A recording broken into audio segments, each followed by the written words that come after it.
আসসালামু আলাইকুম। সবাই কেমন আছেন? আশা করি ভালো আছেন। আজকে যাচ্ছি আমরা শাহবাগ স্মৃতিসৌধ। শাহবাগ নবীনগরে অবস্থিত জাতীয় স্মৃতিসৌধ বাংলাদেশের স্বাধীনতা সংগ্রামের শহীদদের স্মৃতির প্রতি শ্রদ্ধা নিবেদনের জন্য নির্ধারণ করা হয়েছে। স্মৃতিসৌধ নির্মাণের মূল কারণ হলো শহীদদের প্রতি শ্রদ্ধা। 1971 সালে মহান মুক্তিযোদ্ধা যে লাখ লাখ মানুষ দেশের জন্য প্রাণ উৎসর্গ করেছে, তাদের চিরস্থায়ী করে রাখার একটি তাদের প্রতি জাতির শ্রদ্ধা নিবেদনের জন্য এটি নির্মিত হয়েছে।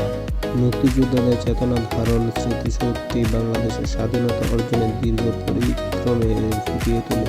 এর হাতজোড়া দেয়াল 1952-এর ভাষা আন্দোলনে থেকে শুরু করে 1954, 1958, 1962, 1966, 1969 এবং সবশেষে 1971-এর মহান মুক্তিযোদ্ধাদের প্রতীক হিসেবে কাজ করে। জাতীয় ঐক্য ও প্রেরণা একটি বাঙালি জাতির ঐক্য ও বিজয়ের প্রতীক। বর্তমানে ও ভবিষ্যতে প্রজন্ম যাতে তাদের ইতিহাস ও ত্যাগ সম্পর্কে জানতে